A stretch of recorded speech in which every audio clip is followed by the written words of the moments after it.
Um minuto com replays, né? Tá. Um minuto Perdão. melhores com replays. Ó, assim que acabou o jogo, olha a reação do torcedor de São Paulo lá na ressacada. São vaias, são reclamações. A gente vê um torcedor mostrando dinheiro, é sempre uma forma de protesto.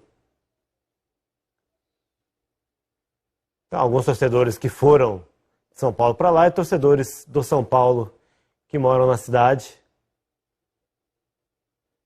reclamando muito. Muita cobrança. A expressão do torcedor é de cobrança. Agora, o Cuca é muito bom de treino, né?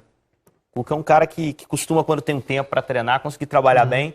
O Lofredo estava até brincando aqui que todo mundo deve melhorar nessa pausa da Copa América, porque todo mundo fala nisso. Lanterna não vai ter no campeonato. Pode esquecer que depois da Copa Champions League, não então, vai ter lanterna e não vai ter zona nível do rebaixamento. Vai todo mundo disputar o G6, porque vai ser assim, tanto treino, tanta mudança e descanso, vai melhorar tanto que não vai ter nem zona de rebaixamento. Mas ironias à parte, eles vão ter finalmente tempo para treinar, uma sequência de treinos. Então, tem gente que é melhor sem tempo. Eles vão ter. Tem gente que é melhor na correria. Eles vão ter não, mas pensa, alguns times a gente vê claramente que não tem entrosamento, que quando tem que mexer, às vezes são opções que não foram treinadas. Sim. Às vezes entram jogadores que não foram testados. Você sabe o que vai acontecer com o time que não render depois da Copa América? Qual vai ser a paralisação para a Copa América quebrou nossa equipe. A gente vinha num ritmo, vinha acertado, e aí veio a paralisação da Copa América e quebrou nosso ritmo. Mas tá venenoso hoje. Eu acho que não é o caso. Assim, futebol é o mundo das desculpas. Não é o caso do São Paulo, essa questão. São Paulo é um time que eu acho que pode crescer com treinamento porque tem material humano. E acho que tem um belo treinador no banco de reservas. Eu acho que teve um encaixe ali, um início de caminho, pelo menos parecia com o Mancini. Quase todo mundo tá falando que vai se reforçar durante essa parada. Eu acho que já se reforçou, mas os caras que chegaram ainda não estão completamente adaptados, né? Tietê, Vitor Bueno. Os caras não estão prontos, cara. O próprio Pato. Os caras ainda não estão completamente habituados. O São Paulo não tem um time claro. Não pode recuperar o Hernanes nesse período. Precisa recuperar. E tem a questão do Everton. Vamos mostrar, ele sofreu mais uma lesão hoje. O Everton vinha sendo, até a última lesão dele em 2018, que foi uma lesão mais grave de adutor, que ele ficou um tempo parado.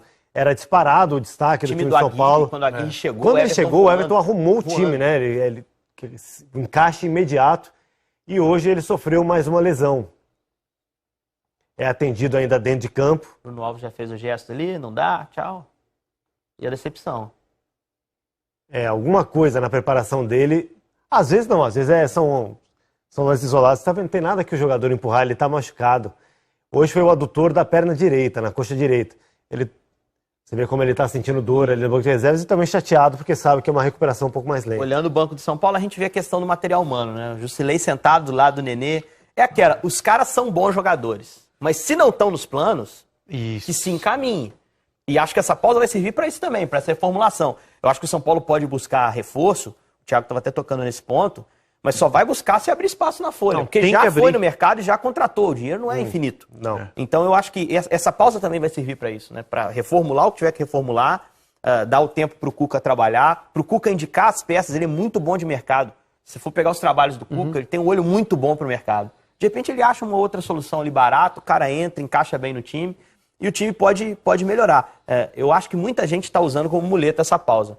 Mas o São Paulo pode não ser o caso. Acho que um time pode crescer realmente. Lofredo, o que o Cuca pode fazer nesse período? Se não houver contratações, não chegar mais ninguém, com esse time, o que ele pode fazer? Bom, primeiro, mesmo que não haja contratações, o São Paulo tem que liberar o material humano que está à disposição sem utilização. Acho que vai fazer bem para o grupo.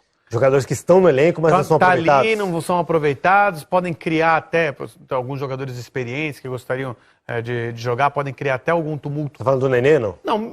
Não necessariamente do Nenê. Você citou o Nenê porque já aconteceu um caso. Você acha que o Nenê tá feliz ali? Não, claro que não. Então não ajuda. Se não vai ser, tem que sentar e conversar.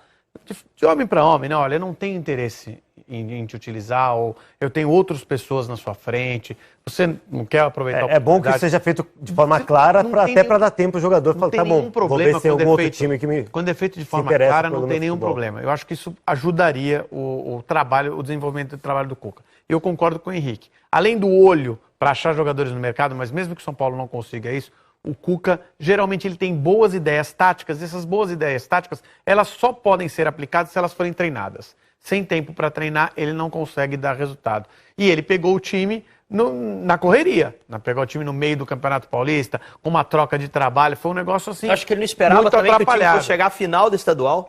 Que aí o foco parou de ser o trabalho do Cuca e a chegada dele para ser campeão. Além disso, ele atrapalhou ele, tirou um tempo de treinamento dele. E aí, pô, de repente, é claro que ele interferia no trabalho do Mancini, mas de repente o Mancini deu um encaixe ao time, mas que não era o encaixe que o Cuca pensava. Então o Cuca teve que, entre o segundo jogo da final e a estreia contra o Botafogo, pensar alguma coisa para aquela semana, implantar alguma ideia.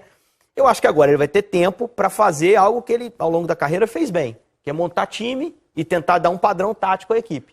Vamos ver se ele vai conseguir. Assim, por isso que eu tô otimista com o São Paulo. Acho que tá nas mãos de um bom cara. Mesmo com o trabalho do Cuca, que eu acho que é bom e deve ser bom, eu não consigo ver o São Paulo muito além ali da briga pelo 6º lugar, 5º lugar.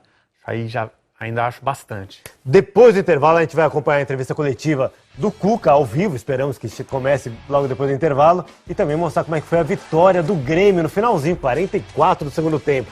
Daqui a pouco a gente comenta, porque começou, isso aqui é ao vivo, tá? Cuca, técnico do São Paulo. A gente afunilou demais o jogo por dentro. Se for ver, tem 10, 12 escanteios durante o jogo. E você domina o adversário, mas infelizmente não consegue criar grandes e claras oportunidades de gol. Acho que atrás está muito bem estabilizado, é a segunda melhor defesa do campeonato, mas a gente não está conseguindo ter sucesso na frente em fazer jogadas de gol, né? Hoje era um jogo que nós precisávamos ter feito mais jogadas pelo volume de jogo que a equipe teve. Cuca, não sei se essa chateação a gente pode traduzir como decepção também, mas você está mais decepcionado com a sequência de resultados ruins ou com o futebol apresentado nessa sequência? Você vê o jogo de hoje, eu não consigo ver assim, pô, São Paulo jogou um mau futebol.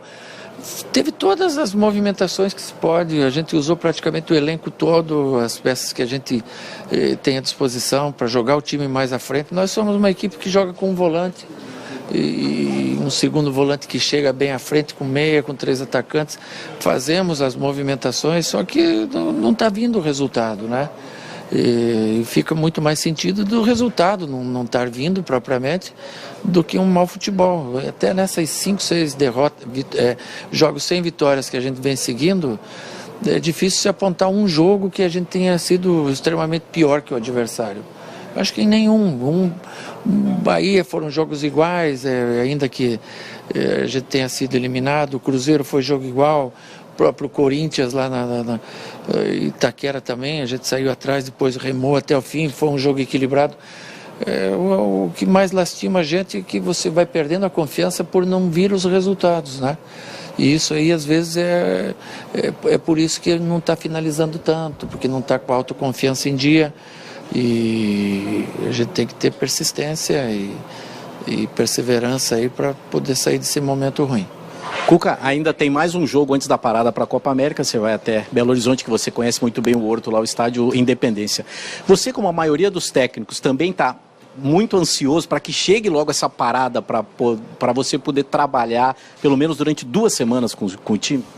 A gente também, eu não gosto muito assim de ficar achando uma desculpa pelo mau resultado, mas a gente está tendo uma infelicidade grande, né? Você vê, são jogadores muito importantes que a gente perdeu.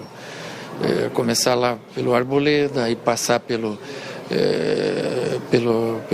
Pablo, a passar pelo Hernanes, a passar pelo Lisiero. São 4 jogadores que eu estou dizendo aí, no mínimo titulares incontestáveis, né? Hoje não tinha o lateral direito também, o Igor Vinícius. Então são jogadores importantíssimos que nesse momento mudariam um perfil do time, né? Nós perdemos uma referência que a gente tinha, que era o Carneiro, e então infelizmente você perdeu algumas peças importantes, que se você tem elas, o Pablo, o Hernanes no jogo desse, ele te dá, o Lisiero, te dá um know-how maior, né? Uma chance maior de você vencer. A torcida, perdoa, Edu, a torcida ela está impaciente, é claro, parece que veio assim, apoiando até os 90 minutos depois do jogo, claro, de novo protestou. O que dá para dizer para o torcedor? Você acha que ele está entendendo esse contexto, com tudo que você está dizendo, do que o time está passando? Acho que ele não vai entender, e como é que vai entender um time grande ficar uma série de partidas assim sem vencer? Lógico que o protesto vai existir e a gente tem que assimilar isso. Isso aí vai acabar quando vencer jogos, né? A gente tem ainda coisas importantes por fazer, né? Já falei outro dia lá na Bahia e vamos seguir o que a gente planejou. Quando você fala que o time não está finalizando, às vezes até com o domínio do jogo, é muito pela falta do finalizador ou porque os caras que você está colocando para armar essa jogada de finalização também não estão correspondendo? Mas aí tenho que sair em defesa do jogador, né? Vamos pegar o Pato, né, que a gente está cobrando ele como um finalizador. A gente sabe muito bem que ele vai render muito mais se ele tiver essa figura do lado dele para ele flutuar, para fazer o escoro. Ele está vindo que fazer a parede, né? Mas se põe o Pato, e ele é o cara que mais, é o que melhor finaliza no nosso time. Então ele teve uma ou duas chances, mas o jogo não apareceu grandes oportunidades para ele finalizar. Então a gente tem que também saber diferenciar, né? Não culpar o jogador que está tentando nos ajudar.